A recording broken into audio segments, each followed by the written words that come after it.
Senga, senga, senga Imana, nuhura n'ibibazo ntukabyihererane, ahubwo uzabaze Imana yawe, ntireba ku butoni, uburanga cyangwa ubwiza, uje wese iramwakira. Erega, erega Yesu uri mwiza, amahanga yose agushime, kuko uri inshuti ikomeye. Reka tuguharire ibyacu bigengwe nawe. Hari igihe ab'isi bakugerageza, maze bakagutera gucika intege, ariko nutabaza umurengezi wawe, nta kabuza azagusubiza. Reka mbasuhuze inshuti z'Imana, nizere ko muri amahoro. Uyu munsi reka dukoreshe amwe mu magambo yo muri Bibiliya agaragaza uburyo gusenga ari intwaro ikomeye umukiranutsi cyangwa umuntu uwo ari we wese ashobora kwifashisha mu bihe bigoye cyangwa mu gihe yacitse intege. Gusenga ni umuyoboro ukomeye utuma tuganira cyangwa tugirana umubano wa hafi n'Imana, kandi ni isoko idakama y'ihumure n'amahoro mu mutima.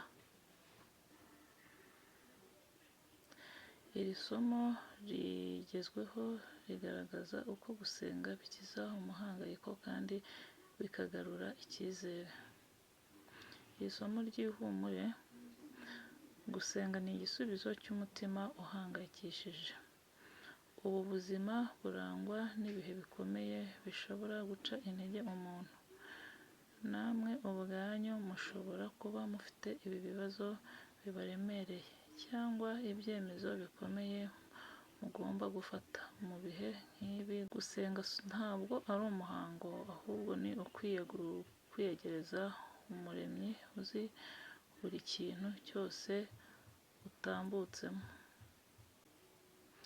Niyo mpamvu iyi channel tugamije guhuzwa no gusenga, guhuzwa no kuramya no guhimbaza Imana.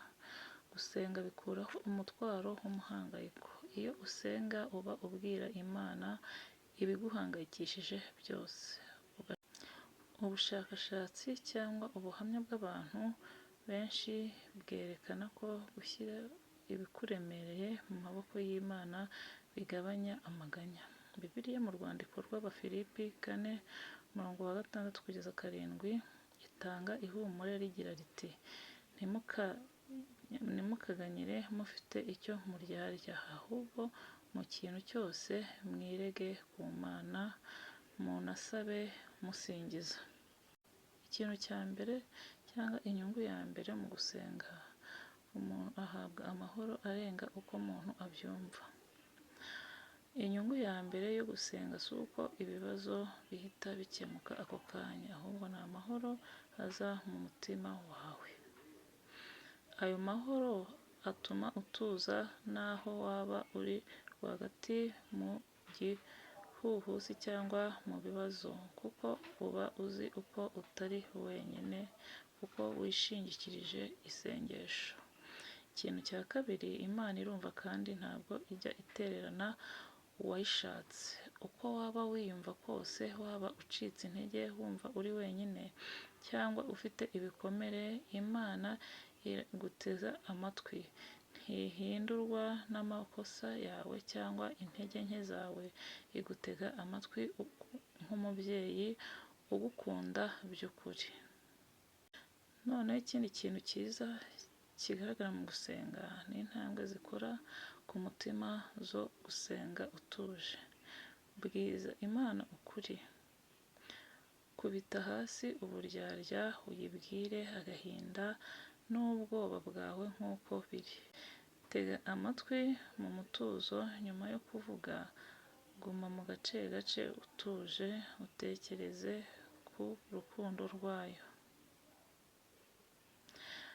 Ikindi kintu cyiza mu isengesho gifatwa nk'intwaro ni ugushima. Shima ku byo ufite. Gushima ku bintu bito biracyari byiza, bihindura amaso yawe kureba ibyiza aho kureba ibibazo gusa. Ikindi kintu twagakwiriye kumenya nk'abantu twiragiza isengesho cyangwa dufata isengesho nk'intwaro ikomeye, ni gusenga ntibivuze guhindura imigambi y'Imana, ahubwo ni ugusanisha umutima wawe n'uwayo. Niba uyu munsi wumva uremerewe, fata umunota umwe umenye ko Imana iguhaye ikaze. Ihumure ryayo riragusanga aho uri hose. Reka dusoreze aha ngaha, ubutaha tuzakomeza tugaragaza imbaraga dukura mu gusenga. Nshuti bakunzi bacu, wowe utarakora subscribe nk'uko duhora tubibasaba, wadufasha ugakora subscribe kugira ngo tuzajye tubana, kugira ngo isengesho tuzajye dufatanya mu gusenga, twinginga Imana mu makuba n'ubuzima bwacu bwa buri munsi kugira ngo bigende neza. Uwiteka akomeze abarinde.